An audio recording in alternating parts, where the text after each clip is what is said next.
No.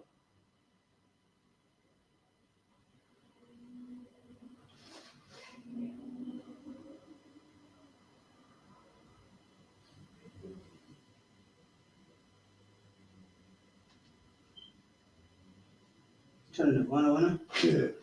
Yeah. Yeah. Yeah. What?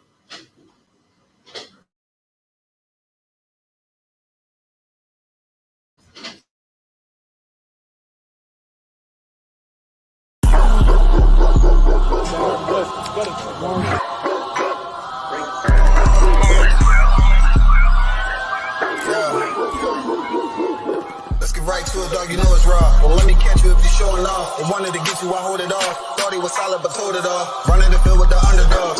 Don't wanna get involved. I can admit it, I know what it's time when I'm tripping. I got every group. Niggas a fumble a bag. I get to the cash fast. Gotta salute. I've been a hustler. Look how I'm coming up. You running your mouth, better run it up. I'm running this shit like a big dog. Living my movie, they pissed off. Pushing the law cause we in charge. They gon' play this in the synagogues. How do I feel? I'm feeling great. Bigger the problem, the bigger the plate. Making my move, that shit gotta wait. Ahead of my time, keep it in line. Put on their face. I just learned to keep it all to myself.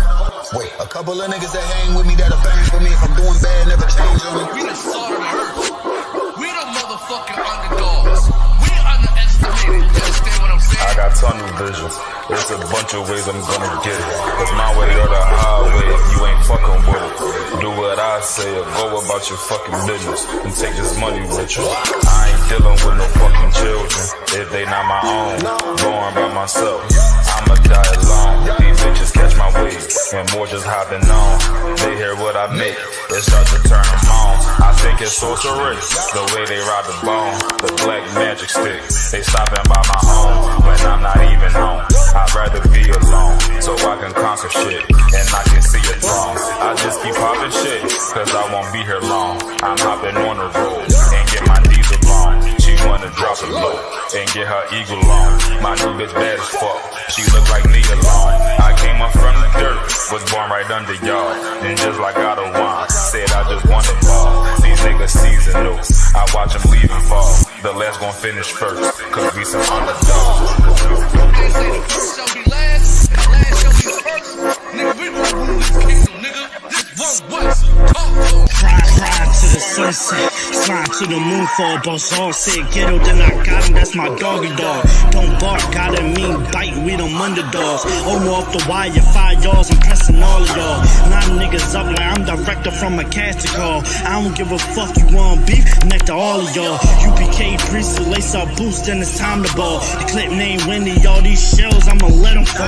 Niggas claim they better than like who they think they better than. One West soldier, best believe we got that medal in.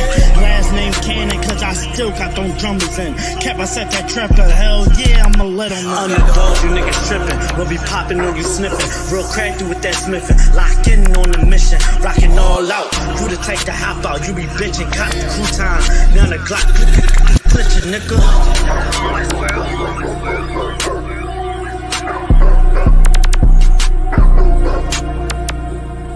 Every dog has his day.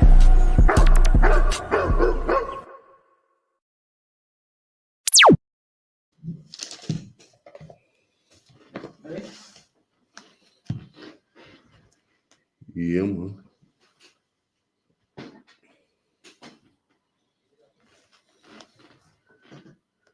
Okay, we are the I.S.U.P.K. started out of 125th, 1 West, 125th Street, 1 West, Harlem, New York, under the command of General YAHANNA.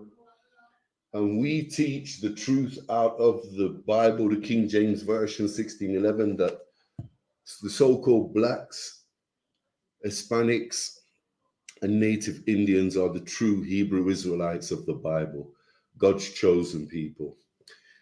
This is I.S.U.P.K. UK. This is the Monday night law class. We're going to go through what we've got going on in the school. Got a lot going on in the school, and then we're going to go straight into tonight's class and topic, which I'll announce in a moment. So Monday night is the law class. Tuesday night is the brotherhood class. Wednesday night is the history class. Thursday is the scripture breakdown class. Friday is the Lashawan Kodash class, which means the Most High's holy tongue. Okay, so this is a holy language. That's Friday night. All StreamYards can be viewed on Facebook, Twitter, and YouTube. Live classes in the school are from 7 till 9 p.m. Friday night after the Lashuan Kodash class, we've got the live radio show on the ends. That starts from 9 till 11. Then Saturday, we have a Saturday morning Sabbath service in the school. That starts from 10 till 11. And then from 12 till 5, we hit the concrete for street camp. 1 week, Birmingham Central. That's in the Birmingham City Centre. And the alternative week in Piccadilly, London Central.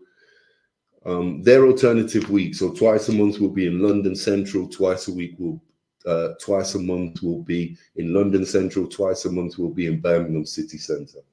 So that's what we've got going on in the school. A lot going on in the school. Okay, so without any further ado, we'll get straight into tonight's class. Tonight is the Monday Night Law class. Tonight's topic is a controversial topic amongst our people, but we've got records. There's a law regarding this class. The topic is called Abortion is Unlawful. Now, if anybody, we know that a lot of people, a lot of you so-called Blacks, Hispanics, and Native Indians are going to have views on abortion. It's riddled our people with trauma and problems for centuries and millenniums. Okay, it's not just today we have a problem with abortion, and we tend to think the abortion is the woman's problem, the sister's problem. It's not. It's a family issue. That's right. Okay. Now, whatever views you've got or questions you've got regarding abortion, type them in the StreamYard, and we'll get to your questions as soon as possible, ASAP. Tonight's class is called Abortion is Unlawful, because abortion is unlawful. Now, what do you think? Type your questions in the StreamYard. Any questions in class, raise your hand. Do you believe abortion is unlawful? Should it be so like it was there? No, should it be abolished or should it be legal? Should abortion be legal or illegal? You got something for us, Mozart? Abortion is definitely not legal, and it's against the Well, it's not Salakia, it's not legal in the Bible. In some countries around the world, abortion's perfectly normal and legal for this wicked world and this wicked kingdom we live in today. Biblically, though, our records, and this is the reason we have our records, we're the 12 tribes of Israel. We're not in this wicked world. Yes, we reside in it, but we are not carnal creatures like the other 17 heathen nations. We are amongst God's chosen people, and we dwell with the Holy Spirit of the Most High God. By doing that, we keep these laws, statutes, and commandments. Let's not forget, this is a law class. So we're going to break down the laws of abortion straight out of the oracles of the Most High God, out of our records, the Holy Bible, the King James Version. Okay, so according to the Bible, abortion is unlawful. It is illegal. Can anybody tell me why it is illegal? It's killing somebody, it's killing our people, reducing our population, and it's against the Most High God. Good answer. That's a good first answer. It's killing our people. Get me Exodus chapter 20. Let's have a look. Okay, before we read that, you're gonna hold that. We're gonna have a look at the state of our people today and how abortion has affected our people as a nation, because there's 12 tribes. There's 12 tribes of our people that make up one nation. Okay, and this subject, abortion, has affected our people in devastating ways, as we're going to see tonight. I'm going to pull up an article. Okay, and we can't go through how it's affected all 12 tribes, but if abortion has affected one of our one of our 12 tribes. It's affected all our people because we have 12 tribes, but ultimately we are one nation. And if you keep these laws, statutes, and commandments of the Most High God, then you will know, you will understand and comprehend brotherhood and sisterhood. And if you come from the tribe of Asher and something detrimental to our people is occurring in the tribe of Zebulun, you'll know that it affects the tribe of Asher no differently to it affects the tribe of Zebulun. If it affects one of our tribes, it affects all 12 of our tribes, because we are one people, we are one nation, but we are 12 tribes. We are one nation split into 12 tribes. We're going to have a look at the tribe of Manasseh, which I found an article online, which was really hit me, and it really brought home the truths of how abortion is affecting our people, and particularly our sisters in particular. Okay, so tonight's topic, abortion is unlawful. Okay, and for those out there that don't understand or know who the tribe of Manasseh are, they are part of the Northern Kingdom that now reside in Cuba. Okay, it's a Caribbean island, part of the what Americanus Vespucci, and who, according to their records, the oppressors' records, they called Christopher Columbus, is nowadays called the island of Cuba. Okay, as we know, we've got many islands in the Caribbean that was used to carry slaves from the west coast of Africa through the Spanish slave trade, the French slave trade, and the British slave trade. And that's why some of the islands speak Spanish and some of the islands speak English. But tonight's topic, abortion is unlawful. Let's dip into this right now. This article is about the tribe of Manasseh, which is the island of Cuba, are people that live and populate the island of Cuba. And this is very interesting. In the meantime, just get me Exodus 20, I think it's 13. It's the don't read it yet, just hold it. It's the 20th chapter in Exodus as the 10 main laws that Moses recorded on tables, on tablets, and brought down from Mount Sinai. So just hold that 1 second for me, and let's just inform our people on our tribe, on the tribe of Manasseh, and how abortion has affected the tribe of Manasseh and our people. Okay. Abortion in Cuba is legal.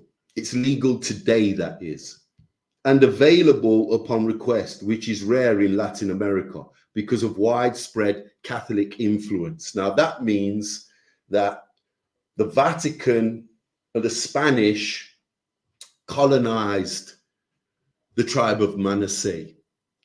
Cuba was a Spanish colonized island.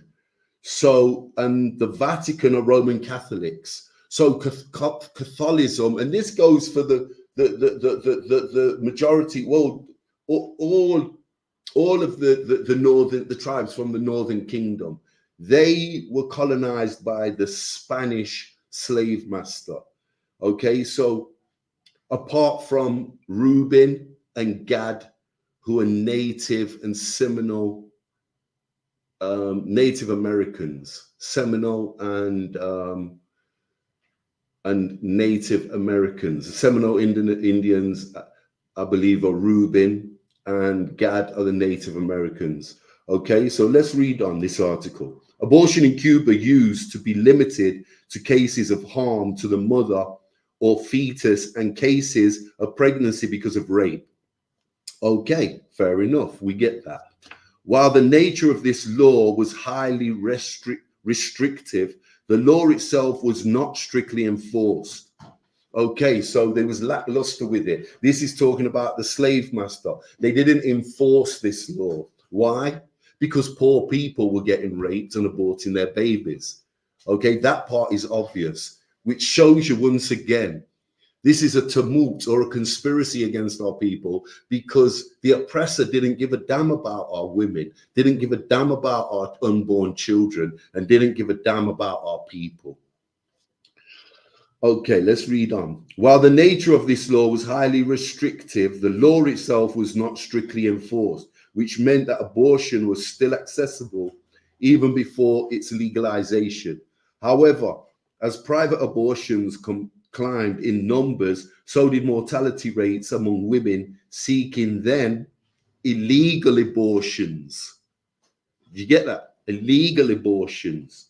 It was the spike in mortality rates that sparked the 1965 liberalization of legal abortion. So we realized that something had to be done. Okay, a lot of our people were having illegitimate abortions, backstreet abortions, DIY abortions at home. Can you imagine why the father of the unborn child is sitting in the living room and the sister is upstairs in the bathroom bleeding out, not really knowing what she's doing? Okay, this is how it was. And in 1965, let's read on. It was the spike in mortality rates that sparked the 1965 liberalization of legal abortion, which was no longer restricted to extreme cases and was to be carried out by public doctors free of charge rather than private practitioners. Okay. The revolutionary fertility rate in Cuba was extremely low. Why do you think that the fertility rate of these women that had been having illegitimate or backstreet or DIY abortions was low?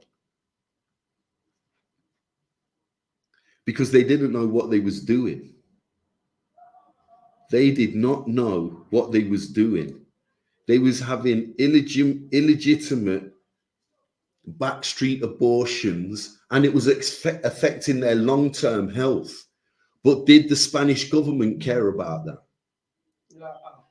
The Spanish government didn't give a ooh about that. They allowed it to keep going on and on and on.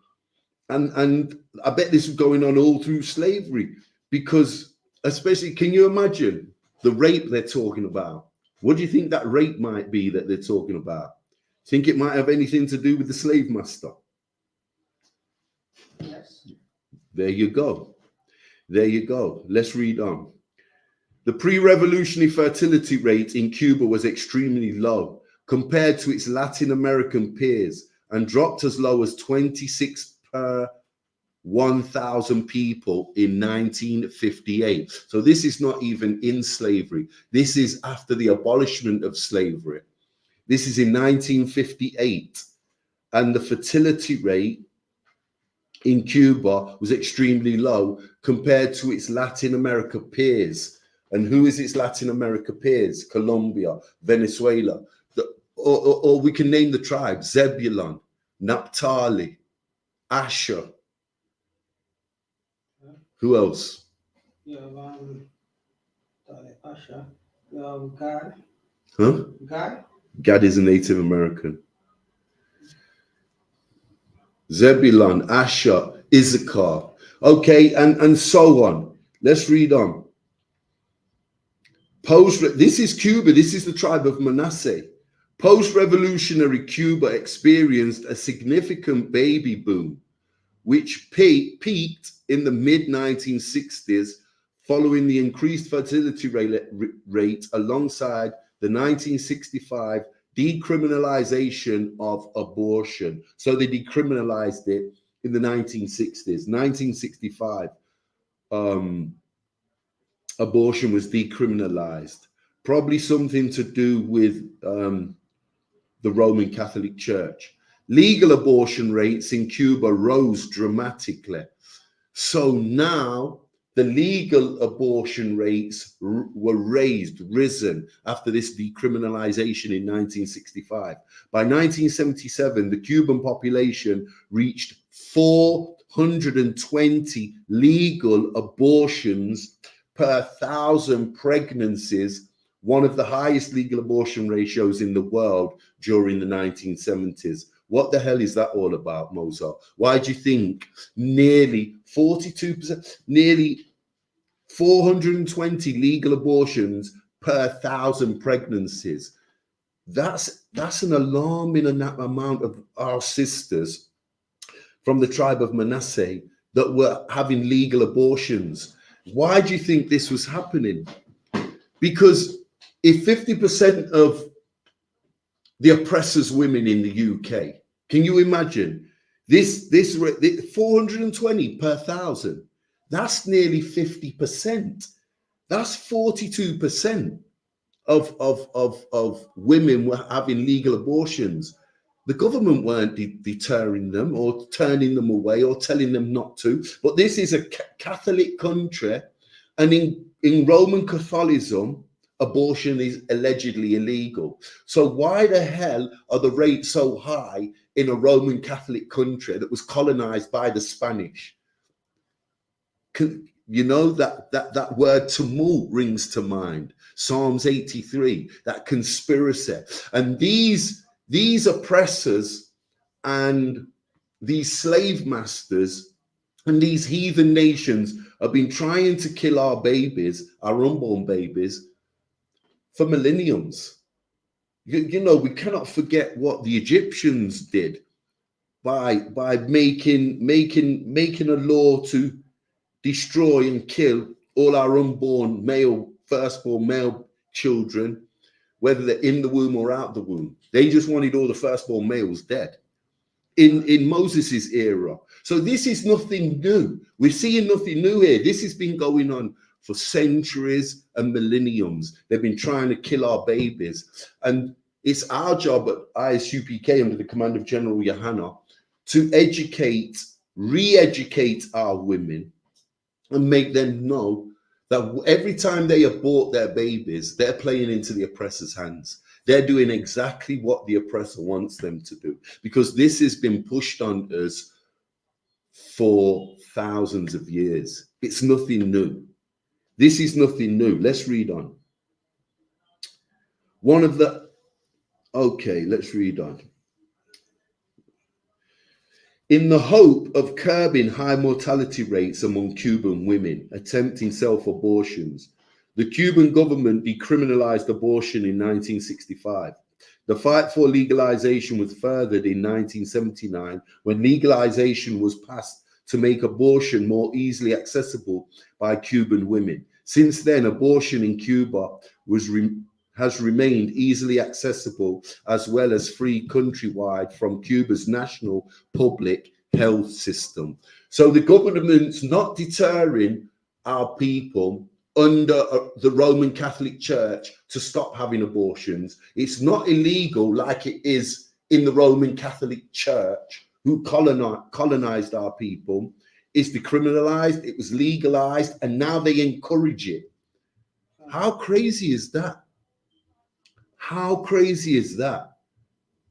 And this is biblical. This is touching on biblical, because we was warned about these heathen nations trying to take us out. We was warned about how wicked and how much they hate us, and how they come together to make a tumult against our people. Okay, let's read on. The Cuban government decriminalized abortion in 1965. Okay, have I read that?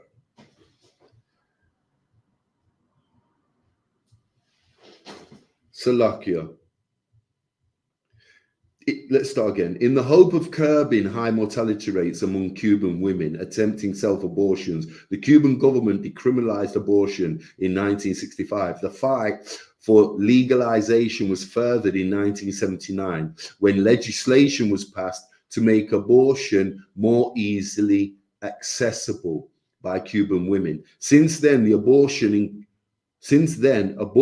Cuba has remained easily accessible as well as free countrywide from Cuba's national public health system. Abortions after 10 weeks require a formal evaluation that is conducted by a committee of gynecologists and psychologists. Who are they trying to kid, Mozart?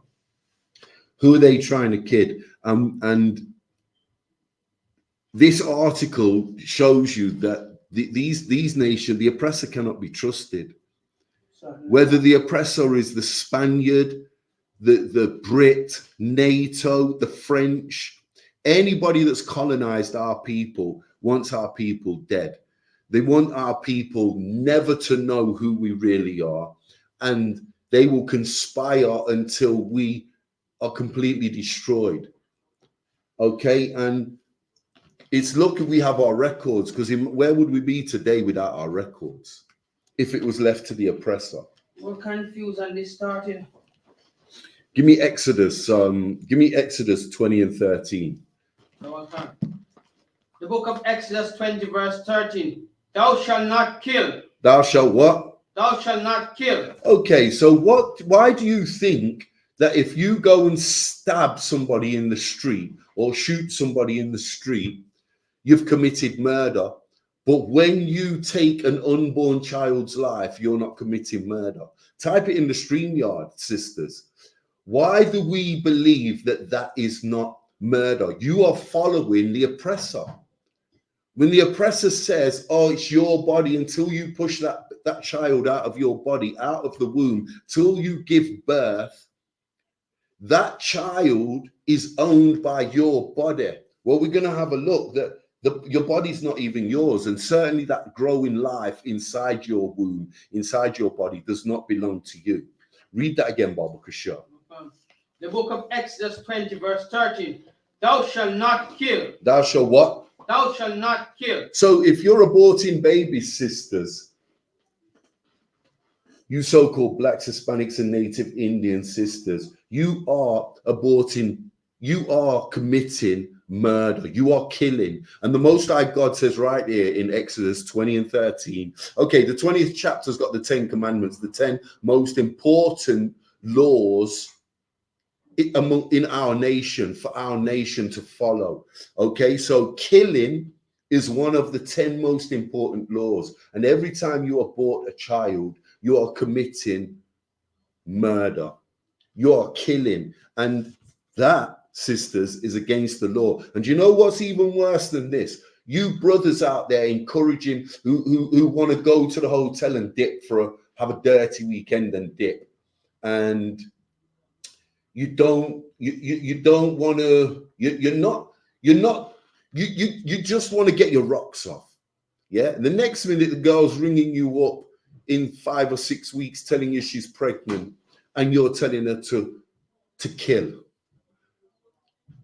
You're telling her to commit murder because you've got a wife and a tidy little lifestyle and a family over yonder, and you don't want this woman you got your rocks off with coming anywhere in between that, you and your rib.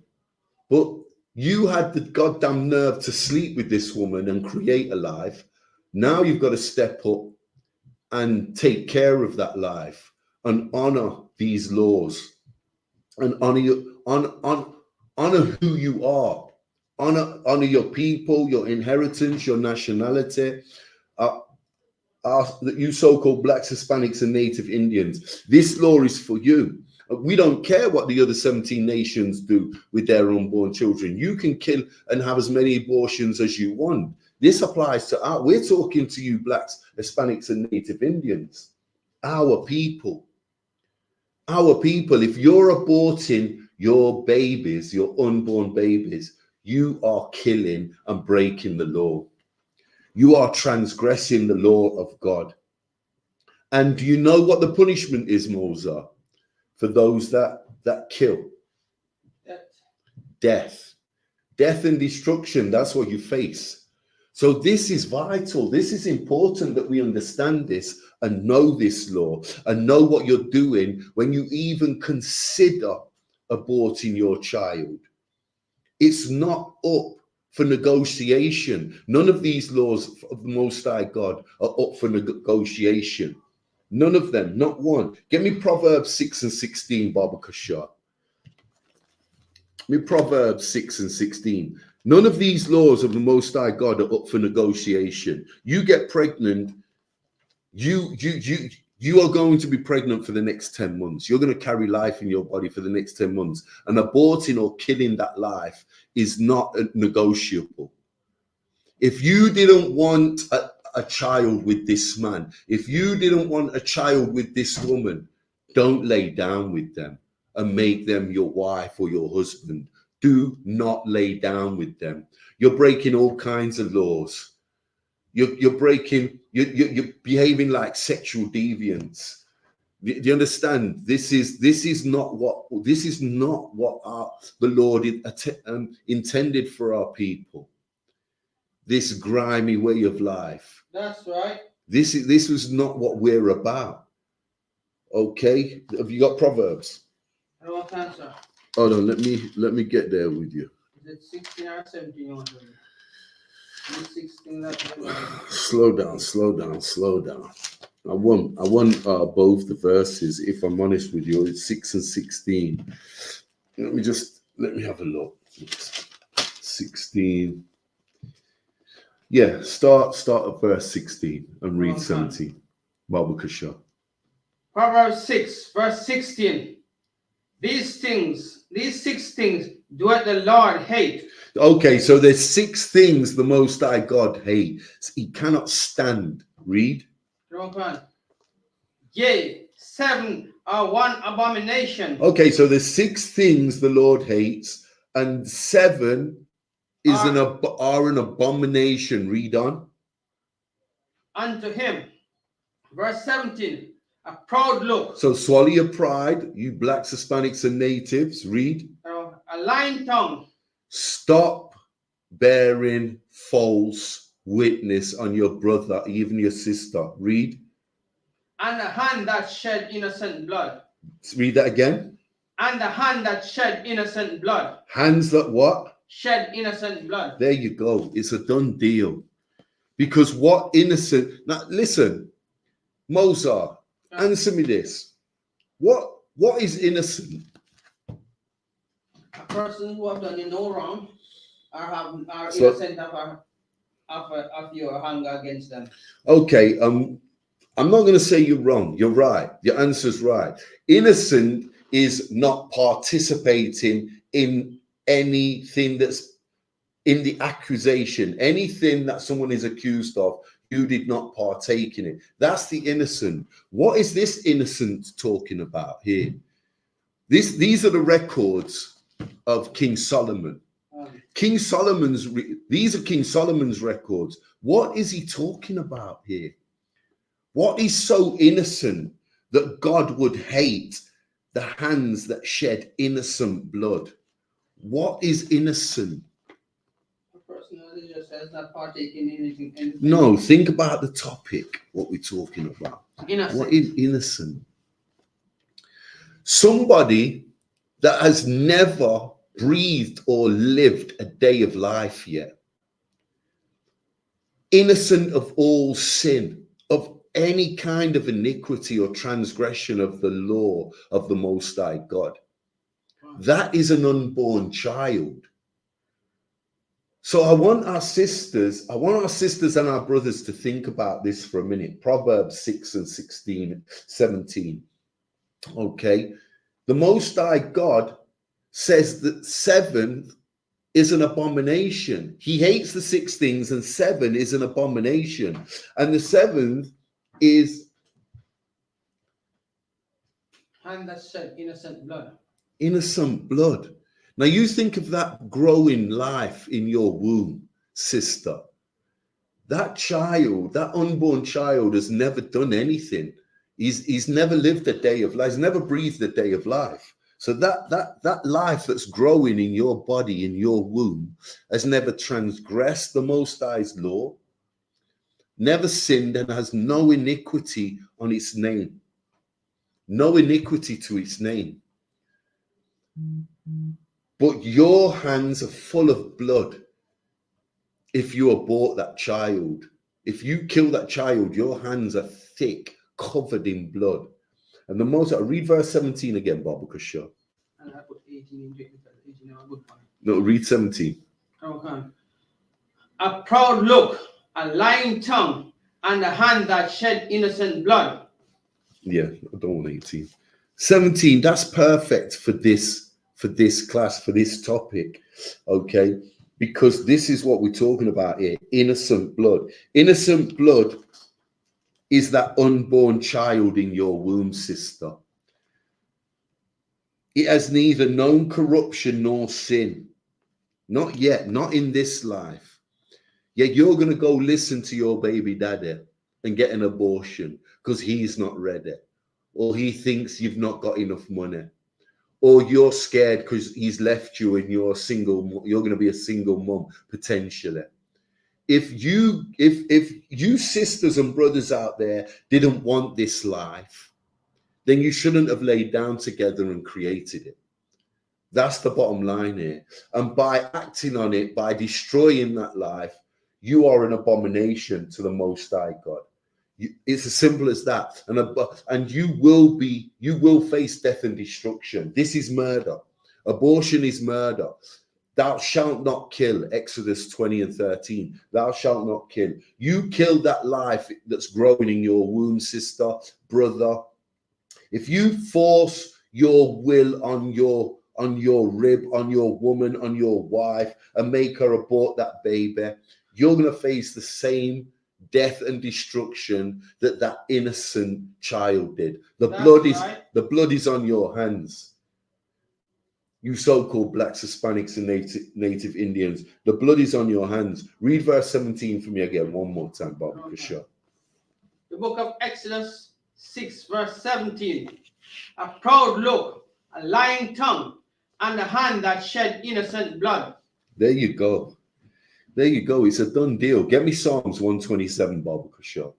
Okay, so first of all, if you're not sure about these men, just because he's got a Lexus and a nice hanging chain, and he's cute to you, if you're not sure, then don't lay with him. Don't make marriage with this brother, because sex in the Bible is marriage. And sex was given to us for two purposes: to replenish this earth and to marry one another. For a brother and a sister to enter into a marriage for life. And so that means, can you see there's more than one law being broken here? But there's more than one law being broken here, but ultimately you are breaking one of the Most High God's sacred laws, one of the 10 Commandments: thou shalt not kill. And I know there's sisters out there that are going to type in the StreamYard, well, it's my body until I push that baby out, I can do what the hell I want with my body. Well, guess what? It's not your body. Your body, you don't even know who you are. Your body doesn't belong to you. It's not your body. And we're gonna find out what the Bible says, what the Most High God says about your temple, if it's your body. Remember, you're just a vessel. That is not your body. You die and decay and go back into the ground, and your spirit returns to the Most High God. And that's the bottom line here, according to our records. Okay, so sisters, and brothers, don't start making things up in your head to justify your murderous act and your murderous tendencies. And listen, we know some of our sisters have had abortions and gone through a lot of turmoil, and they've faced bad, worrying times. We're here for you. You wasn't in the truth when you had that abortion, but guess what? Get yourself down to 394 Lodge Road into the school, the I.S.U.P.K, under the command of General YAHANNA, and learn that you will get counsel over your abortion. You will gain a spirit to overcome that. And guess what? You will never abort a baby in your life again. Because when you learn these laws, statutes, and commandments, you will know that abortion is wrong. Abortion is murder. So we're not condemning the sisters that have took part in this, not in the truth. But if you're in the truth, you would not have an abortion. If the home of the truth, if you was affiliated, or if you was in I.S.U.P.K under the command of General YAHANNA, you sisters and certainly your brothers would not be encouraging you. The brothers in the school, your husbands, they wouldn't be encouraging you to have abortions, okay? Because abortion is killing, is murder, and that is against the law of the Most High God. What are we on? Psalms 127. Psalms 127. Give me, let's start from verse Psalms 127. Let's start from verse 3. Baba Kasha. The book of Psalms 127. And remember, the reason I pulled this is because our women love to say, to talk this nonsense. It's my body. It's my body. I do what I want with my body. Well, we're going to find out if it's your body. Let's read.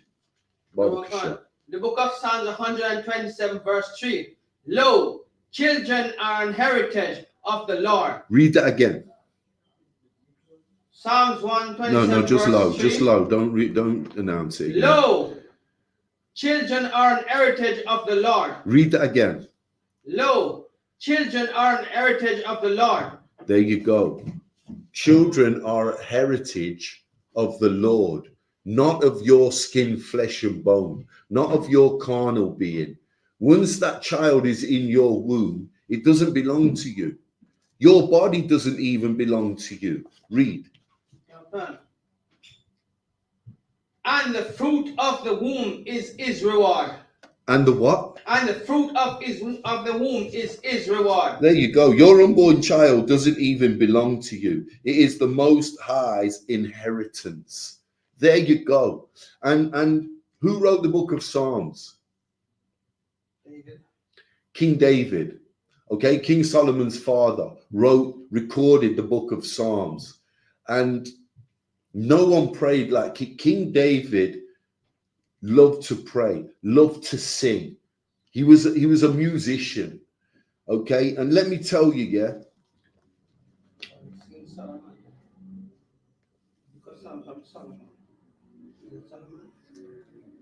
what you saying? What you saying, Huck? If you read number 1, it's a song of degree. No. I thought you had a point on Psalms 127. You got a point on this? No. Okay. So what do you want? Okay, 127. Yeah, read that again, Baba Kasha. The book of Psalms 127 verse 3. Lo, children are an heritage of the Lord, and the fruit of the womb is his reward. Okay, so the fruit of the womb is the Most High God's reward to you. So it's his inheritance, the Most High God's inheritance. But the fruit of the womb, what he puts in you, is a reward. And you're treating it like a goddamn hindrance, like a jail sentence. You would dare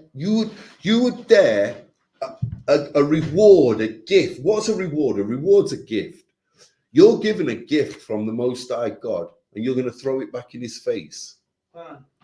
It's not looking good for you. Brothers, sisters that are behaving like this.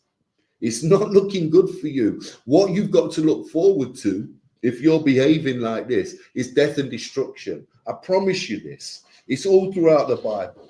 That's right. You're facing death and destruction. Okay? This is the fruit in your womb. What is the fruit? What's he talking about? What's King David talking about when he says the fruit of your womb? The child that is in your womb. The child that is in your body growing. That's the fruit of the womb. And that is a reward according to King David's records.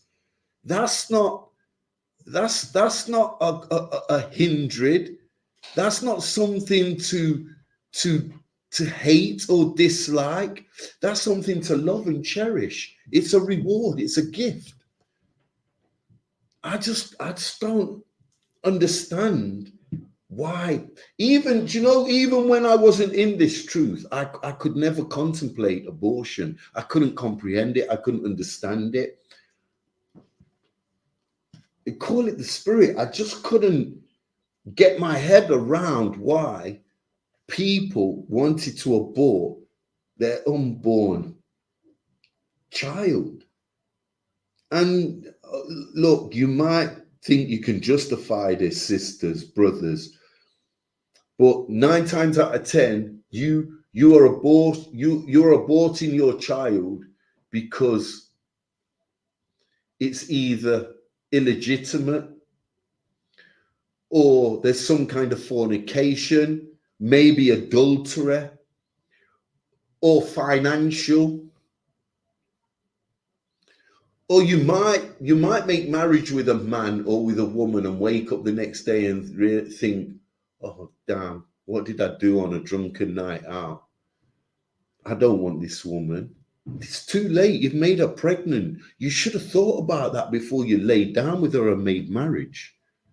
Are we getting this, Israel? Are we understanding this? I've got another article here. I want to have a look at the tribe of Benjamin. Okay, predominantly, I've got an article about the Gleaner. The Gleaner is a Jamaican national newspaper. Let's have a look. We've had a look at the tribe of Manasseh. Let's have a look, because most of the Israelites, a large bulk of the Israelites in the UK are from the tribe of Benjamin. This is where Benji scattered all over the world, but a large portion of Benji are scattered in the UK. Okay, so let's see. And Jamaica is an island colonized by the British. Okay, and when you look on the 12 tribe chart, Jamaicans are Benjamites. So let's have a look at the state of abortion in Jamaica. And there's an article from the Gleaner, and it reads, some 22,000 pregnancies are aborted annually in Jamaica. And this is only a rough estimate from research done by the Caribbean Policy Research Institute. Okay, otherwise known as CAPRI. So CAPRI stands for Caribbean Policy Research Institute, which believes that the figures for the clandestine criminal acts could be more. Can anybody tell me what clandestine means? Secretive. Well done, Officer Moser. Clandestine is anything done in secretive. Now, it's interesting how this article starts off, because it gives you a little insight to what the government is saying already. We're going to put some stats out there, 22,000, but it's still a secret, the actual number. You see that? Let's read on. The data further revealed that Jamaican taxpayers fork out approximately 1.4 million each year to fund the country's healthcare system, struggle with complications caused from unsafe abortions island-wide.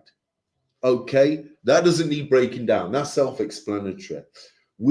Again, in Jamaica, they're having DIY abortions.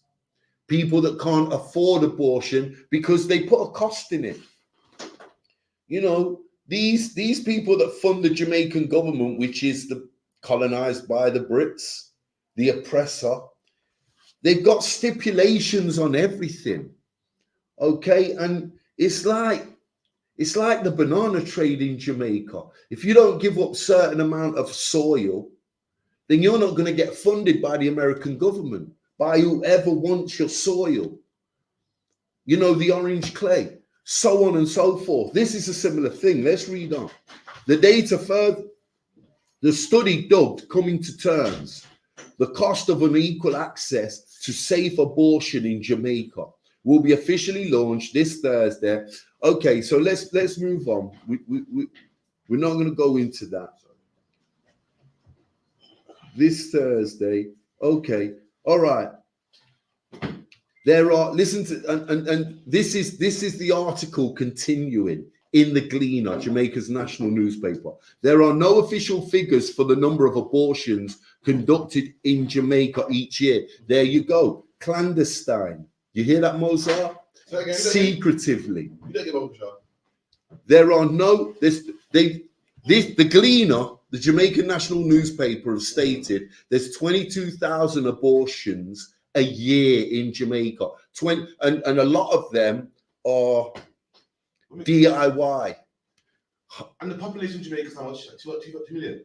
Can't. That's a big number, you know. Ridiculous. Wait till you hear some of these stats in the Gleaner. Listen to this. There are no official figures for number of abortions. So clandestine means secretively. Yeah. So the Gleaner named 22,000 a year, but they said that's in secret. That's the stats released by the Jamaican government, who in large portions of the economy are still funded by their colonizers, the Brits. So what the Brits will do, what the British government will do, is say to the Jamaican government, for example, you do this and we'll give you this.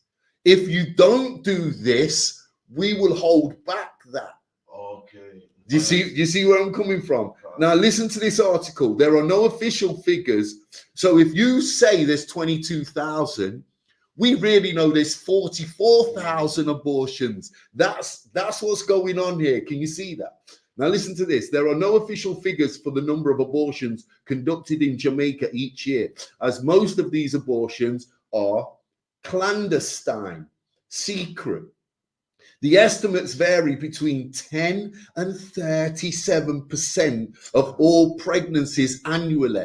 Now, let's find the balance between 10 and 37%. That's 23.5%. Now, just like the British politicians do, we're not going to go on 0.5s. We're going to round it off to 24%. That's nearly a quarter of Jamaican women that get pregnant are aborting their babies. 24%. That's a quarter of the nation's female population. And they are not being discouraged. Like in the Roman Catholic Church, abortion is illegal. We've already gone through Manasseh, Cuba, which were colonized by the Spaniards, which is the Roman Catholic Church. How can the tribe of Manasseh have legal abortion from their government, but it was colonized by a people, the Roman Catholic Church, the Spaniards, which abortion is illegal? But in a Roman Catholic country where Israelites are, it's legal.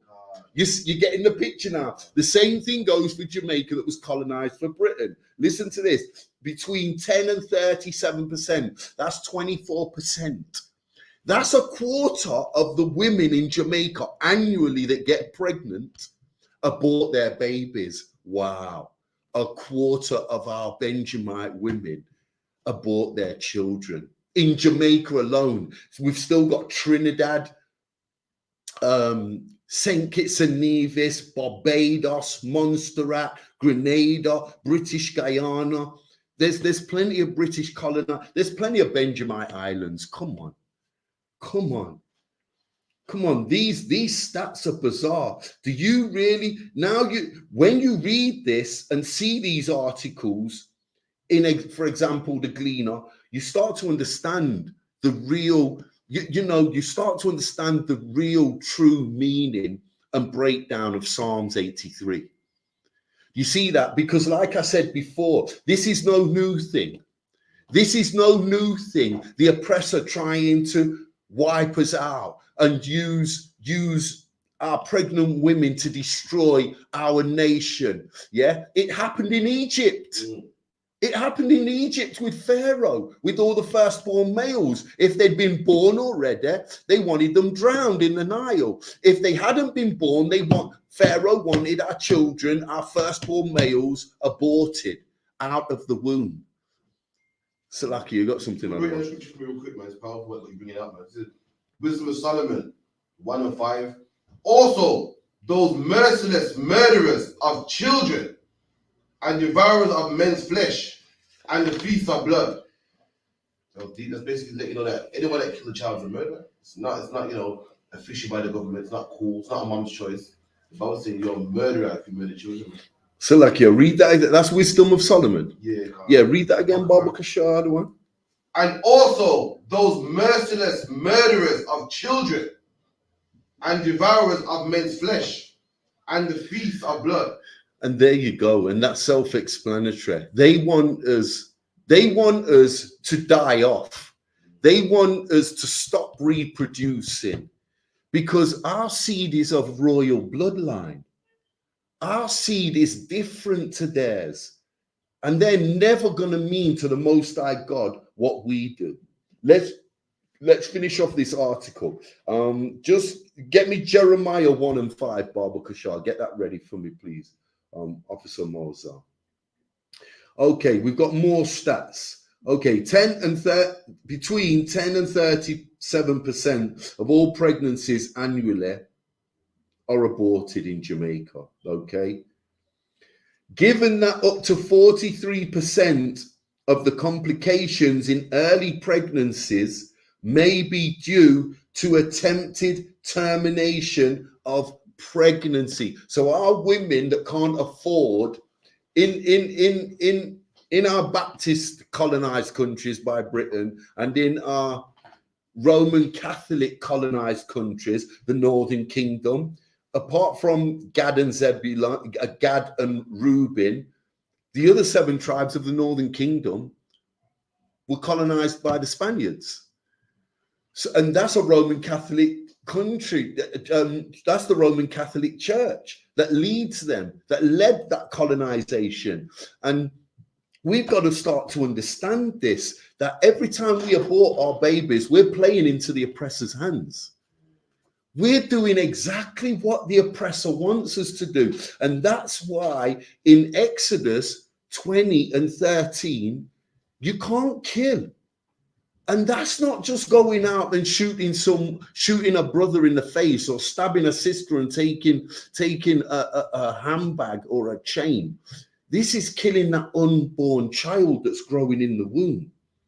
And this we've been set up for this. And like I said, our records prove it, that this has been going on for centuries and millenniums. It's a tumult against Israel, against you so-called blacks, Hispanics, and Native Indians. This is nothing new. This is nothing new. Let's read on. Given that this is in the Gleaner as well, this is not Cuba now, Manasseh. This is Jamaica, Benji. This is the Benjamites, the tribe of Benjamin. Listen to this. Given that up to 43% of complications in early pregnancies may be due to attempted terminations of pregnancies, the cost to the Jamaican public health system is large. So they don't feel sorry for the Benjamite women and the Benjamite brothers. They're worried about their health service. You see that? And come on, man, this is just laughable. It said, adding to the social stigma, psychological trauma, and home instability that often rise from the criminal practice are not reflected in the numbers. What criminal practice are we talking about here? Can anybody tell me? DIY. That's not, yeah. Do you understand what I've just read? What they're encouraging you to do is use the health service to kill your baby, where they make money. Stop doing it at home. It's going to give you crazy psychological effects. Stop popping these pills that abort your baby. Stop your DIY kits. Stop your home devices, because we're losing money. We're losing millions and millions of dollars. You see this? Wicked as hell. Wicked as hell, Mozart. The Jamaican. That's right. Wicked as hell, bro. I'm not even going to read the rest of the article because it gets worse and it's damning. We've got a lot of precepts to go through. But sisters, if you're not convinced yet, okay, type your questions into the StreamYard. We'll get straight to you. Okay, where are we? Jeremiah 1 and 5. Read that, Baba Kashar. Okay. The book of Jeremiah 1 verse 5. Before I formed thee in the belly. Before I what? Before I formed thee in the belly. Before, listen, this is the Most High God talking to the prophet Jeremiah. This is the Most High God talking to Jeremiah. He says, before I formed you in the belly, what? Read. I knew thee. He did what? I knew thee. So the Most High God knew Jeremiah. This is tapping on regeneration. He already knew Jeremiah when he had formed Jeremiah in his mother's womb. Read on. Okay. And before thou camest out of the womb, I sanctified thee. Okay, sanctified him. Read. And I ordained thee a prophet. He ordered Jeremiah to be a prophet and to lead the 12 tribes of Israel and teach them not to kill. Teach our women, our sisters, and our brothers not to abort their babies, not to hurt their unborn child, not to run into cave walls with a pregnant belly and destroy that unborn life that's growing in you. Come on, read that again, Baba Kasha. Okay. Jeremiah 1 verse 5. Before I formed thee in the belly, I knew thee. And before thou camest out of the womb, I sanctified thee, and I ordained thee a prophet unto the nation. Okay, every birth is for a reason. Here, Jeremiah was ordained to be a prophet, but God, the Most High God, puts that life in the woman's womb for a reason. The reason is not for you to come along and kill it. Do you understand that? If that life is not to go the full termination, the full 10 months, the pregnancy is not supposed to last until you give birth, the Most High God will make you miscarriage. The Most High God will take that life away from your body. It's not for you to do that. That's not your job. You've been given a reward, a gift. It's your job to carry that life. We've already read that in our records. We've already read that. The woman's decision to kill the life inside her, it's not her decision. Jeremiah recorded that. Jeremiah recorded that God knows us from before we're even born. He used Jeremiah as an example, but he knows every life he puts in every Israelite sister's womb before they are born. He knew all of us. And we've all got a purpose and a reason. That's why he planted us there. That's why, the Father plants us there, but he put us there. The Spirit of the Most High God, that's what put us there. Without that, you would not have the will to lay down with the woman, the physical attributes to lay down with the woman. It wouldn't be ordained. The only reason the woman gets pregnant in the first place is because it's ordained by who, Moses? By the Most High Yahweh. By the Most High Yahweh. Get me Deuteronomy 28 and 56, Baba Kashar. It's ordained by the Most High God, and it's not for you to destroy. You don't make them decisions. You so-called blacks, Hispanics, and Native Indians. It's not your decision. Okay, our women have been trained. Yes, we've been through 400 years of slavery, but coming out of slavery, our women have been. We don't follow the Most High God anymore, so our women follow the oppressor. They believe that they can get rid of the man. They don't need the man in the house. They can wear the trousers. They take their orders from the oppressor rather than the Most High God. And they want to follow the oppressor and be like the oppressor. If you're like the oppressor, you're like that white woman that never listens to her husband. You're like the oppressor's wife that does what she damn well pleases on a day-to-day basis. But guess what? You're a daughter of Zion. You're not built like that. You was made differently. You was made tender and soft and loving and caring. Yeah? But you've got to understand that following the oppressor is a curse that you've inherited, sisters. It's a curse you've inherited. And why have you inherited that curse? Because our people was wicked as hell. When we should have been keeping our vow, sticking to our oath. We was wicked as hell. So it's not just the brothers that have inherited curses. our sisters have inherited the curses as well. Let's read one of them curses regarding our children and why you love to abort your goddamn unborn children. Where are we, Mozart? Deuteronomy 28. It's 28 because it's an Salakia. It's 28 because it's one of the curses. I think it's 50. Is it 56? Yeah, read that, Baba Kasha. The book of Deuteronomy 28, verse 56. The tender and delicate woman among you, which would not adventure to set the sole of her feet upon the ground. A foot upon the ground. Okay, so the tender and delicate women among you, you so-called blacks, Hispanics, and native Indians, daughters of Zion, the women of the world that God truly splendors in and loves. And if you just listened to him and came to him and kept his laws, would give you anything you asked for. He made you tender.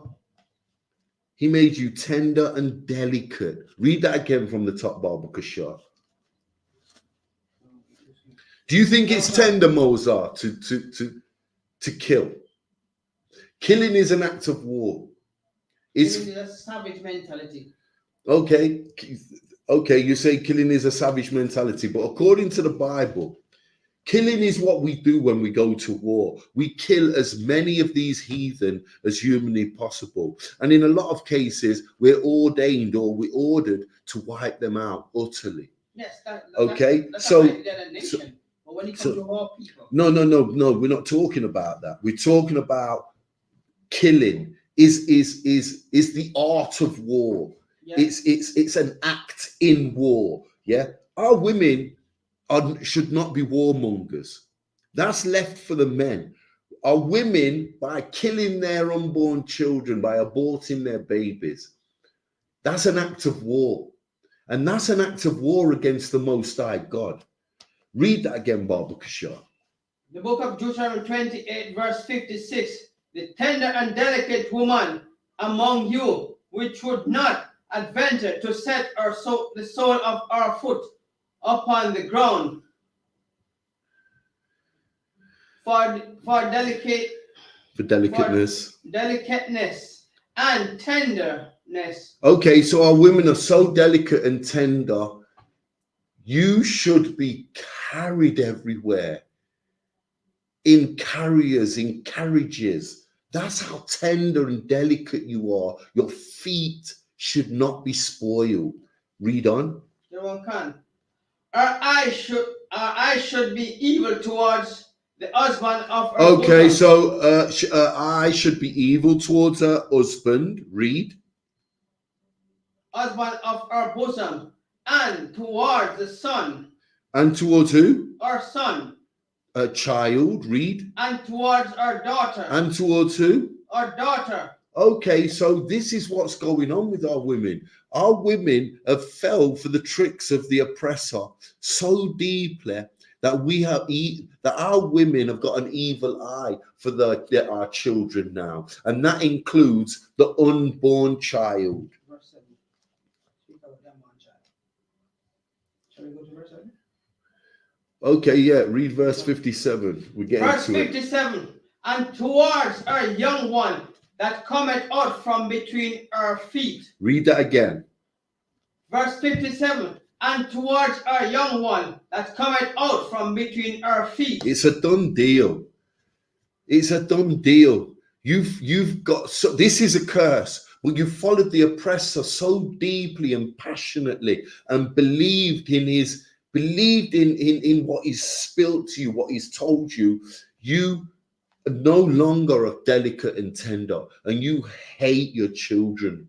Our women, blacks, Hispanics, and native Indians, our so-called black, Hispanic, and native Indian sisters. You're a daughter of Zion. You're daughters of Zion, and you was made tender and delicate. You've lost that tenderness. You've lost your tenderness, sisters. And if you abort your babies, that shows you haven't got a delicate bone in your body left. You've really fell from the highest level to the lowest level. You can't stand your children and the unborn that cometh from between your foot, from between your feet. Yeah. You cannot even see through the 10 months to carry that child. You'd rather get rid of it and carry on with your partying and your drugs taking and your alcoholism. That's what you'd rather be doing than accept the reward, the gift that the Most High God has blessed you with. Is there any more on that, Mozart? And towards our children, which she shall bear. Okay, towards your children that you shall bear. This is the unborn child you're carrying in your womb. You've got no tender thoughts for that unborn child because you're thinking about killing it. You've got no delicate thoughts towards that child. You just want to get rid of it. But guess what? That's not your decision, sister. That's not your decision. Any questions online, Mozart? No, sir. Okay, get me Genesis 1 and 27. Let me Genesis. So I hope you sisters can hearken and start to understand what you're doing. You understand? Get yourself down to the I.S.U.P.K, 394 Lodge Road, the I.S.U.P.K under the command of General YAHANNA. And if you have had abortions, come and get some counsel.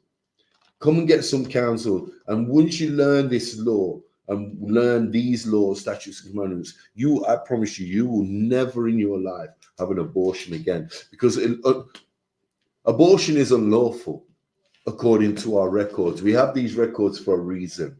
They're not just to read and do like what they tell us to do up in that Christian church. Have a hug and a squeeze and everything will feel fine in the morning. That's not what this book is about. This book is for you to learn. It's a process. It's to learn what's good for you and what's not good for you and apply it to your life. And they are the laws, statutes, and commandments of the Most High God. And let me tell you, sisters, abortion is unlawful. It's unlawful. You cannot do it, you Israelite women. It's illegal and it's unlawful. Okay? Where we? Genesis 1 and 27. You got that? Genesis 1 verse 27. Salakia, just hold on one sec. Salakia. Go ahead, read that. Okay.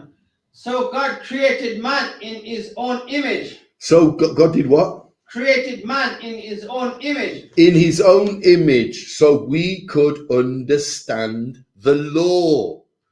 He didn't make us in his image so we had brown eyes and a mahogany face and a big woolly. This is not talking about, this is not literal, it's not physical. He made us in his image so we could get what he was putting on us. And what did he put on us?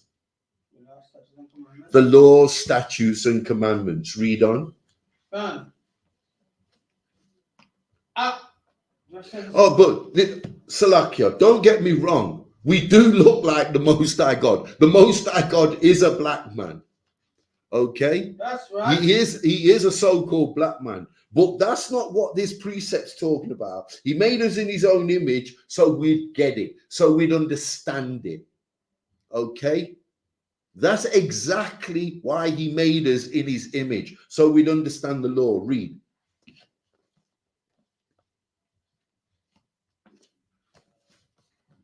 In the image of God created he him.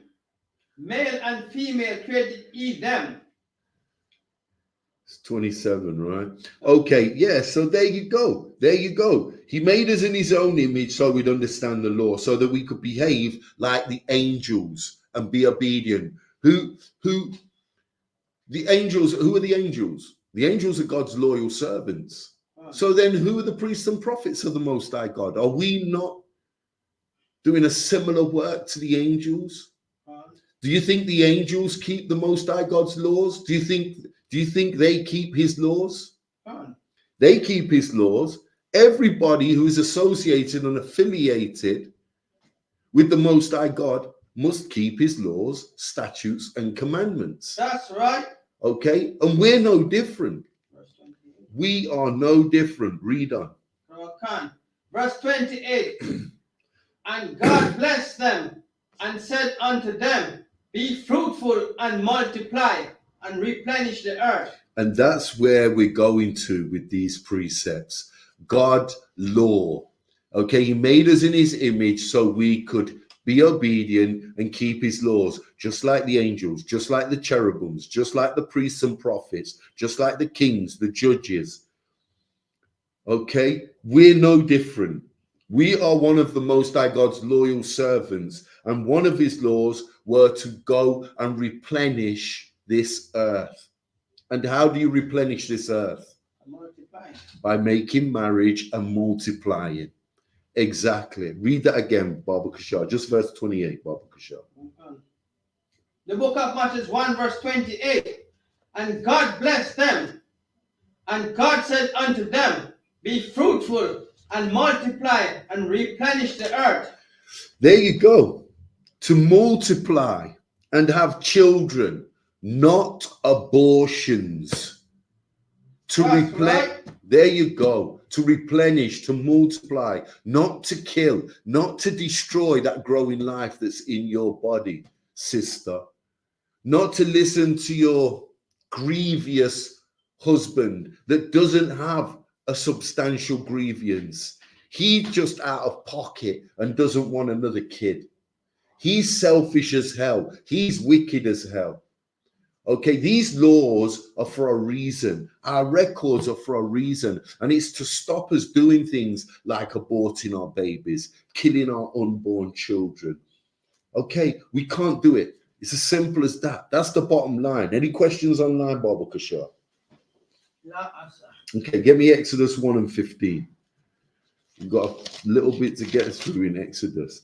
Okay, so he made us in his own image to keep these laws, and to replenish the earth and to multiply is one of the laws.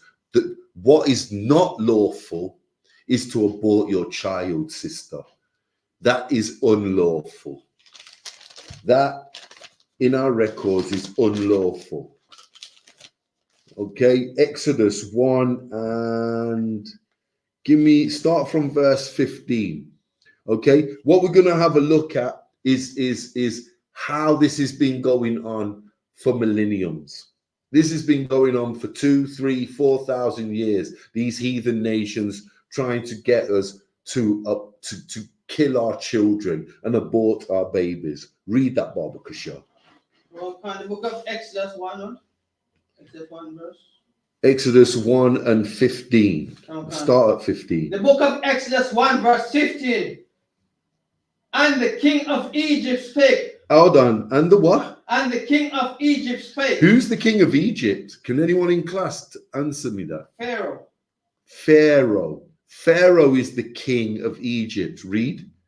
Spoke to the Hebrew women, the Hebrew midwives. He spake to who? The Hebrew midwives. He spake. Pharaoh went to the Hebrew midwives and he spoke to them. Read on.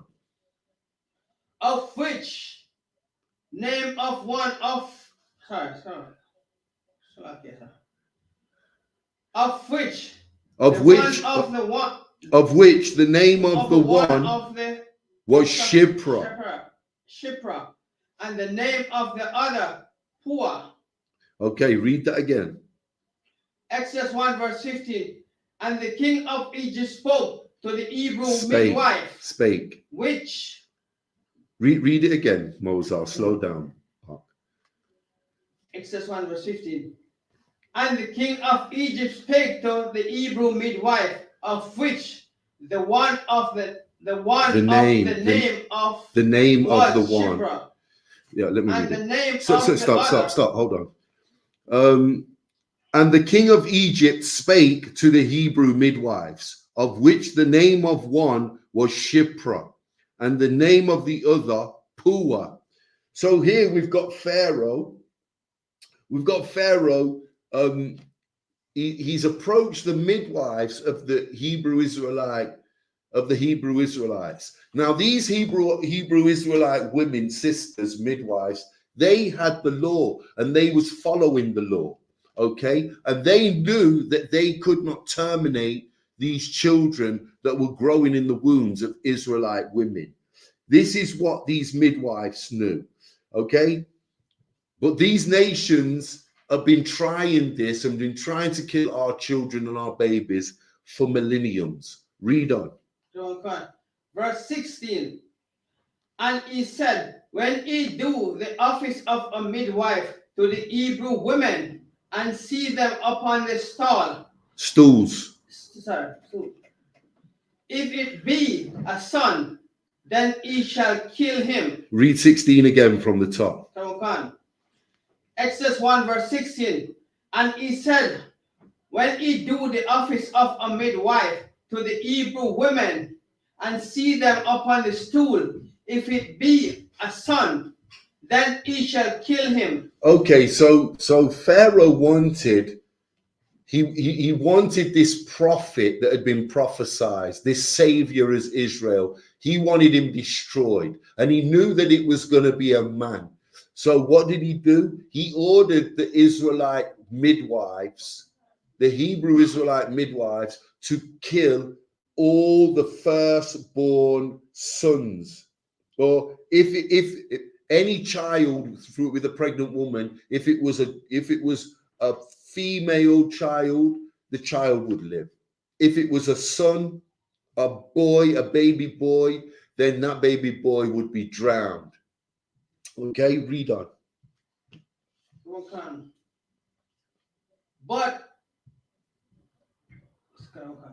if it be a daughter, then she shall live. She shall live. Read. Verse 17. But the midwife feared God. But the midwives did what? Fear God. But the midwives feared God. These are Hebrew Israelite sisters, these midwives. Read. And did not as the king of Egypt commanded them, but saved the man child alive. But saved the men children alive. So they went against Pharaoh. These Israelite midwives, they went against Pharaoh because they feared God. Just like our sisters today, you so-called blacks, Hispanics, and Native Indians should fear God. And you should restrain from aborting your children. You shouldn't be killing that life in your womb. Read on, verse 18. Verse 18. And the king of Egypt called for the midwives and said unto them, why have ye done this thing, and have saved the men children alive? So now Pharaoh's come and questioned the sisters. He's not happy that they've let these men child live. Read on. Verse 19. And the midwife said unto Pharaoh, because the Hebrew women are not as the Egyptians. So they've told him, we're not like your women. We believe in God, the one true God of Israel. Read. For they are lively and are delivered here. The widows, the midwives come in unto them. Okay, and there you have it. They go against Pharaoh. They go against him because they refuse to go against the Most High God, Yahweh, the Most High power. Read on. Read verse 21.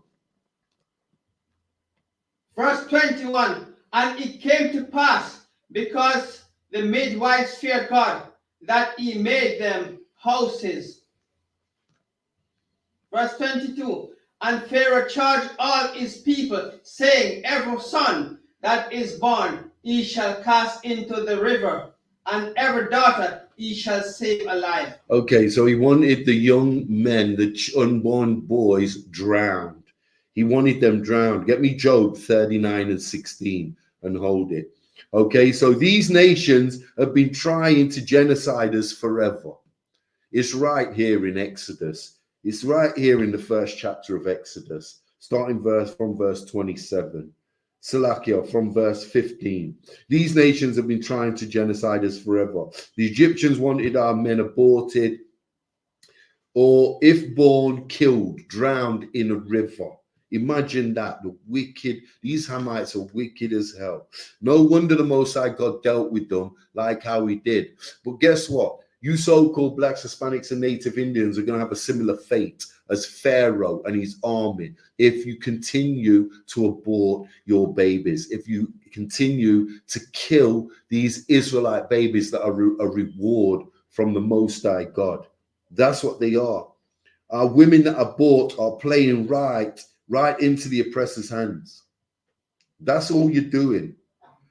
You're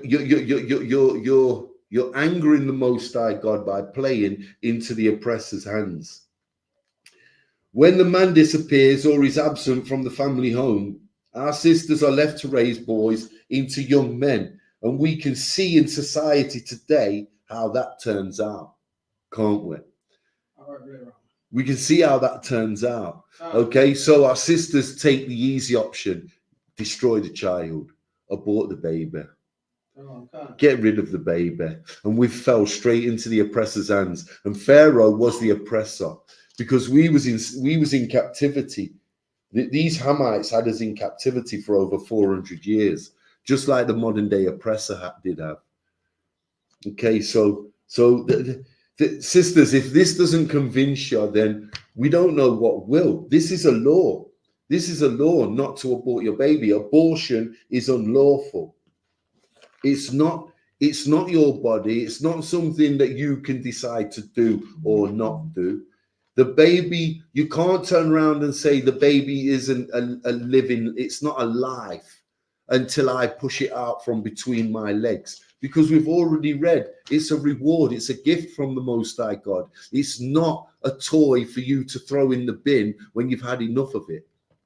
It's not something for you to pop a pill and abort and destroy because the potential the baby father's done a runner. You laid down with that man. You've got to honor that life now. Point blank and period.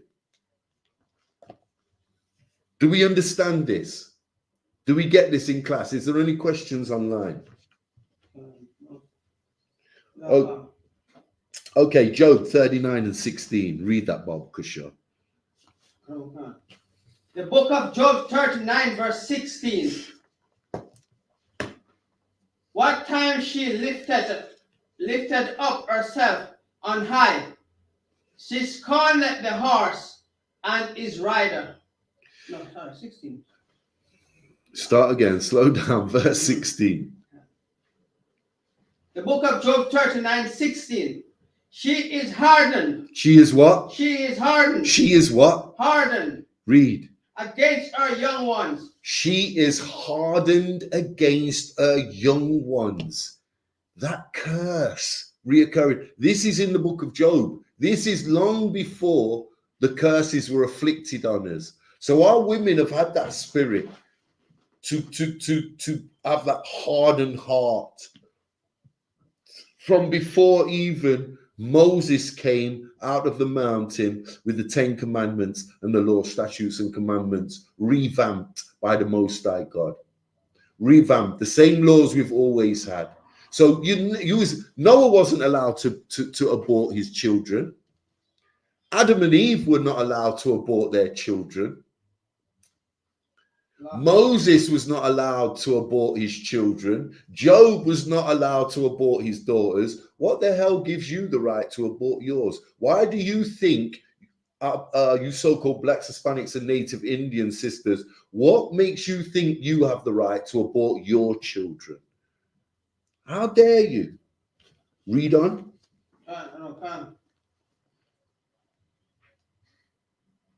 As though they were not hers. There you go, acting like she don't care about her own kids. They may as well be baby chimps in the zoo. You see that, Mozart? They might as well be children from the heathen nation. She don't care about her children. And her labor is in vain without fear. There you go. Acting like she don't give a damn about her children, acting like they're some animals in the zoo. If they were, you would probably love them more. You worked to make this life. Do you know when a sister and a brother lays down a mixed marriage and creates a new life? They've had to work for that life, have they not? It's ordained by the Most High God, but you still have to put a little effort in. You still have to put a bit of physical work in to create that new life. You still have to put the hours in, the attentiveness. Okay? That most of the time, when you go to work, you get paid. You get a reward at the end of the week. That reward is your wage. That's right. The Most High God gives you a reward for your work. When you lay down with a woman, there's an element of work involved. Your reward is your child, and you're going to act like you don't care about that child and kill it while it's growing in the womb. It's bizarre, Mozart. Would you cook in a breakfast cafe all week long for free? Maybe once in a while. Would you cook? Would you do a 9 to 5 in a cafeteria, breakfast cafe in the UK for free? For my people, yes. For the oppressor? No, I want to do. There you go. Would you go stand in a Romanian car wash and wash cars all week for free? No. Okay, so why would you lay down with your rib, work, make a life to go and kill it? It's not only savage, it don't make any sense. It doesn't make any sense. Why would you create a beautiful, stunning Israelite life only to go and destroy it? Have no reward, no gift. It's beyond me. It don't make any sense. It doesn't make any sense. You get me the Wisdom of Solomon, 12 and 5, Baba Kashar. Wisdom of Solomon, 12 and 5. What time we on? We got any questions in the stream?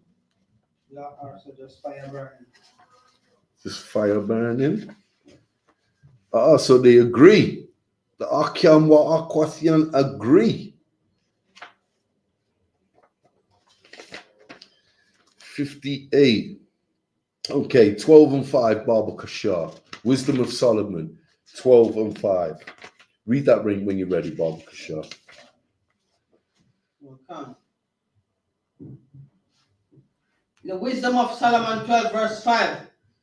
And also there's merciless murders of children. And what? Those merciless No, read it from the top. Come on. Wisdom of Solomon 12 No, verse 5. no. Just read it. Don't keep announcing the chapter and verse. And also those merciless murderers of children. Read again. And also those merciless murderers of children. You sisters that abort your babies are merciless. You've got no heart. You've got no love for your people. And you certainly have got no love for the Most High God. Read that again, Baba Kashar. Verse 5. And also the merciless murderers of children. And also those merciless. And also those merciless murderers of children. And devourers of man's flesh. And the flesh of blood. And the feasts of blood. And the feast of blood. Okay, so it reads, and also those merciless murderers of children and devourers of man's flesh and the feasts of blood. Wow, this is deep. So you sisters, you Israelite sisters, so-called blacks, Hispanics, and Native Indians, you're merciless. You have no mercy. Then should the Most High show mercy to them, Moses? You think about this, sisters. If you're going to destroy that growing life in your womb, if you've got no mercy, according to Solomon here in the Wisdom of Solomon, King Solomon's records, if you're merciless if you abort your child, then how should the Most High God deal with you? Answer me that, please, sisters. And all you brothers out there, because a lot of the sisters want to have the child, and the man in the home is encouraging you to get rid of that child for whatever perverse reason he's got. Okay, how the hell do you think the Most High is going to deal with you? Answer me that. Type it in the StreamYard. Anyone who disagrees with this law of the Most High God, that abortion is unlawful, that abortion is murder. You are merciless according to King Solomon. How the hell? Our records say you're merciless. How the hell should the Most High deal with you? Should he then show you mercy? Are you expecting to be shown mercy from the Most High God? Read that again, Baba Kashar, one more time. Mozart, read that again. Exodus 12, verse 15. 12 and 15. 12 and 5. The book of Exodus 12, verse 5. Wisdom of Solomon. Wisdom of Solomon 12, verse 5. And also those merciless murderers of children and devourers of man's flesh and the feast of blood. It's over. It's a done deal. Lights out, James Tony. You are not being shown any mercy, sisters. You are not going to be shown the mercy that you crave and ask for, brothers. Akwathian,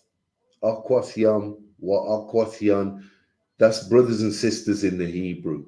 Don't ask for mercy, because guess what? You're an empty cup. You're hollow as it gets. You have no mercy in you.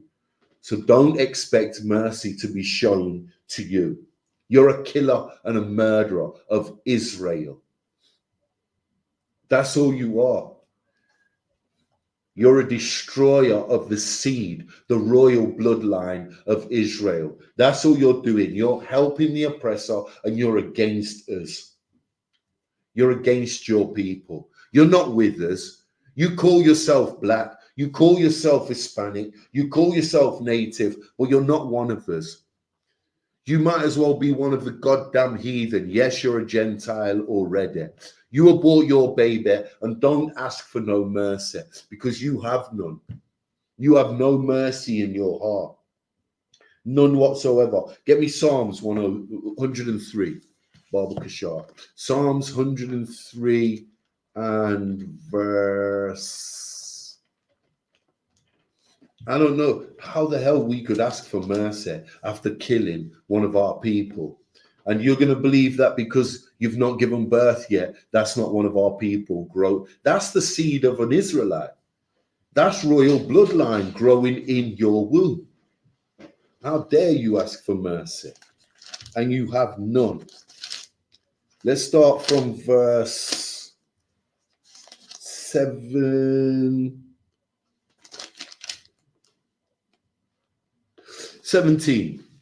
Precept upon precept. Okay. Proverbs 1:03, verse 17.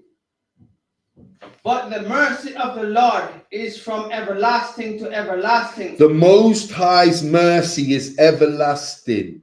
And from you to your kids, if you fear him.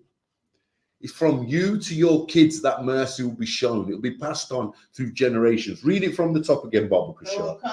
Verse 17. The mercy of the Lord is from everlasting to everlasting. Generation to generation, everlasting, forever. Read.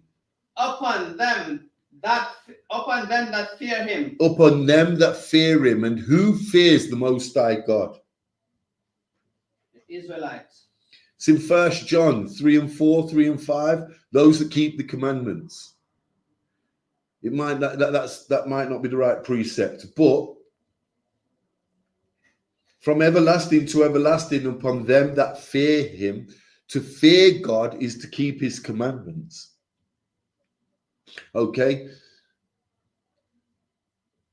This is a commandment. Just hold on one sec. This is a commandment. Okay? It's a law.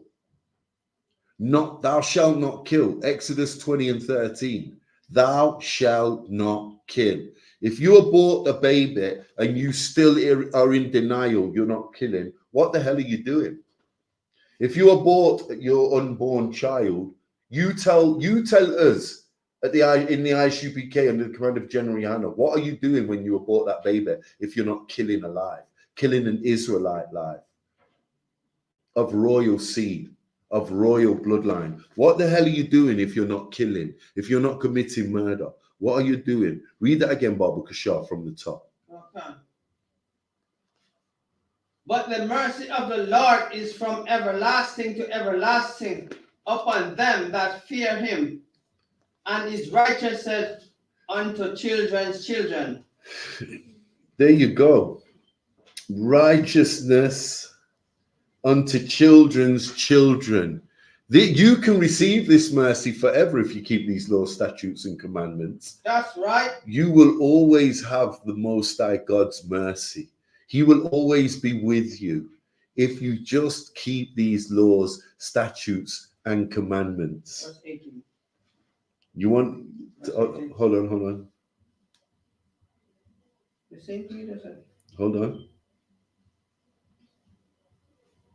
Yeah, go on, read on. Verse 18. To such as keep his covenant, and to those that remember his commandment to do them. There you go. It's a done deal. Lights out, James Tony. If you can keep these commandments, you'll have his mercy. But don't ask for mercy while you're killing his reward.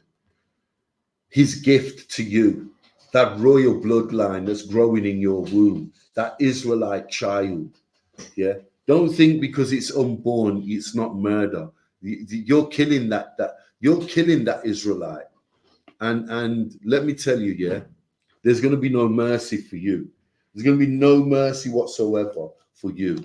Isaiah 44. Give me Isaiah 44. A few more precepts and a couple more precepts and we're nearly there. It's Monday Night Law class. Okay, the topic is abortion. Abortion is unlawful. It's illegal. It's against the law to kill your goddamn unborn child that's growing in your womb, that's in your body. That's a gift. That's a reward from the Most High God. Any questions in the chat? No. Just feel for the burning. It comes out. Emoji burning. Oh gosh. Isaiah 44. Yeah, Isaiah 44 and verse. Let's start at verse 24, Baba Kashar. The book of Isaiah 44, verse 24. Thus saith the Lord, thy Redeemer, he that formed thee from the womb. Woo! Lights out, James Tony. Here we go again. Listen, remember we touched on you've got to work to make a child, but still you don't want to get paid.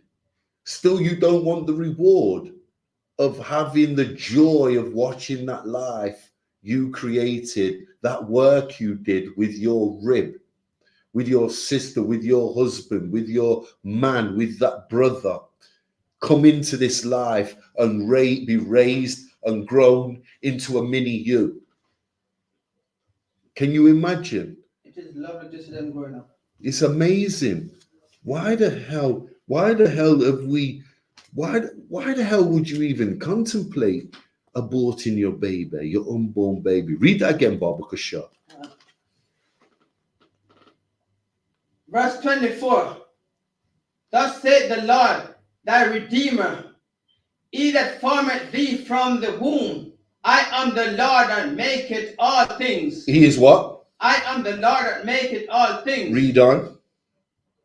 That stretcheth forth the heavens alone, that spreadeth out abroad the earth by myself. That spreadeth abroad the earth by myself. Wow. The Lord made that seed.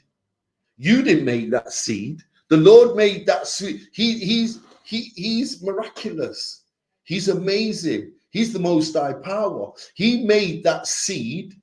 You think you made that life. He made that seed swim up the fallopian tube.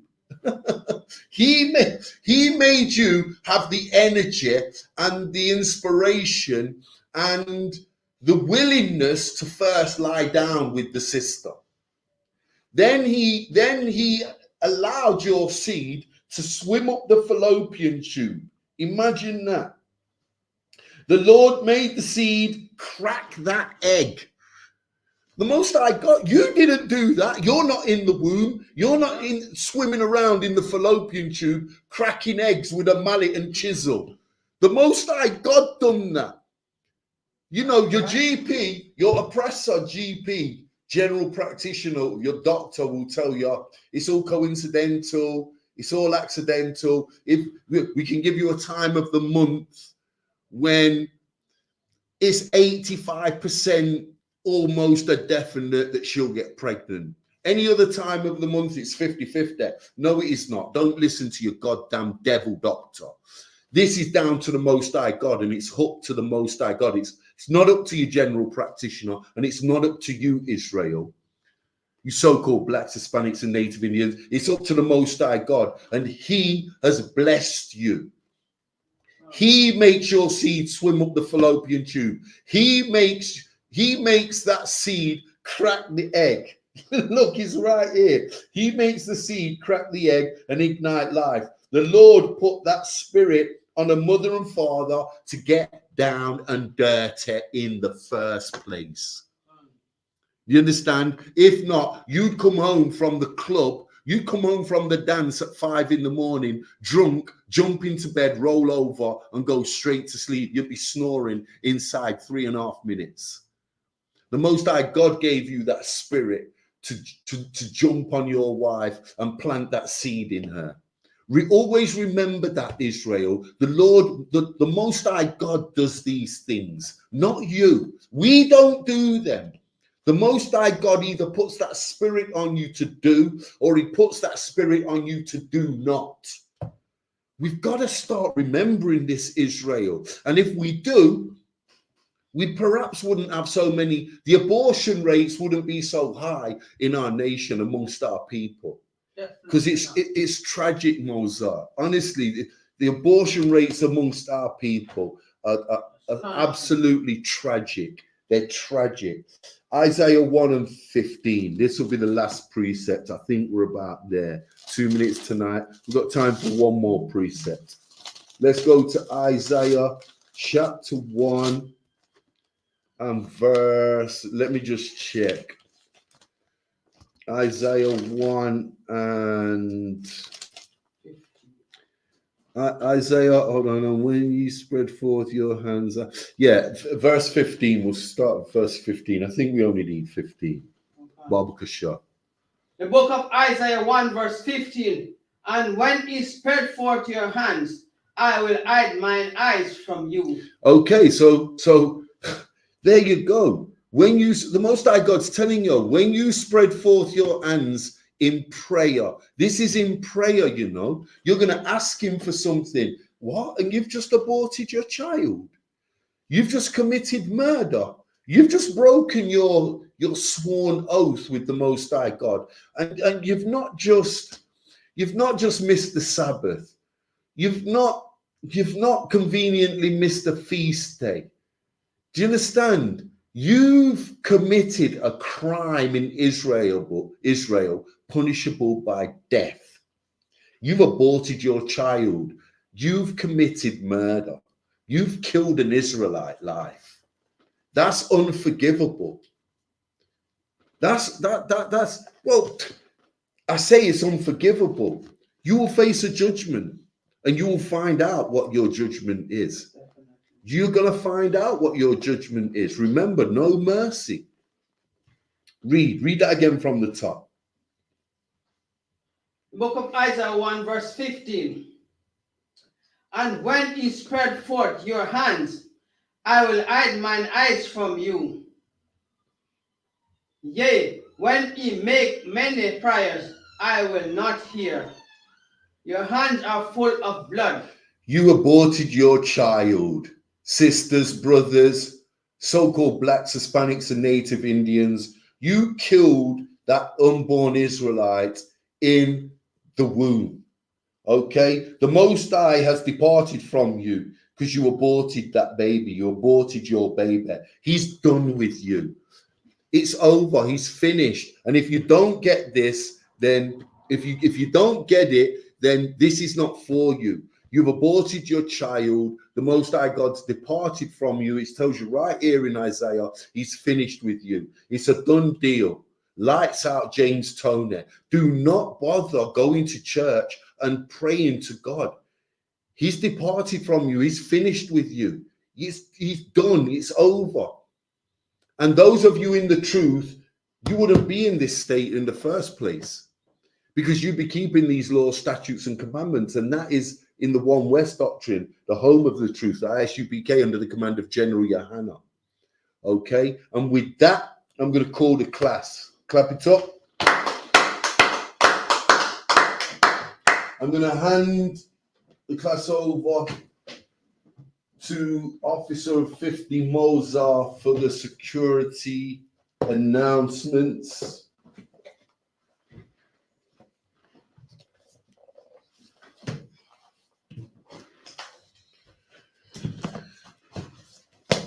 This is the I.S.U.P.K security announcement. We are the I.S.U.P.K started out of 125th Street, Harlem, New York. Rules for brothers and sisters. When a new brother or sister come into the school, they are off limits for 6 months. They are to be saluted only. They are here to shed themselves of the world. If they need transportation, the teacher will arrange it. After six months, if brother or sister has interest in a particular person, he or she must get permission from the head to speak to a brother or sister. There is another 6 months in which the brother and sister will court each other. After the 6 month period, the brother and sister will get permission from the head to marry. Tithes, which is a commandment in Numbers 18 verse 21 and Malachi 3 verse 8 to 10, mean tithes in the Hebrew, Mahishara, 10% of every penny of any increase the Lord gives you. Give to the Treasury Department or teacher. Priest fund, free will offering for priests, not mandatory. Whatsoever amount you would like. Upcoming Holy Convocation. Announce Holy Convocation. The feast of Salakia, the feast of first fruits. The feast of first fruits. The 17th of June. Hold on, 50 days from the last day of the Passover, unleavened bread. 17th of June, Bob. 17th of June. The Holy Convocation from Sheet, 17th of June. Remind Akim and Akiwat to check the bulletin board in the hallway. If anyone wants to be a trooper in the school, to start wearing all black, boots, shirt, pants, headbands, and scarf. And with that, man of Israel. And with that, man of Israel, I'm Adiam. You're going to give the teacher one courtesy salute. You're going to give the teacher one courtesy salute. I'm Adiam.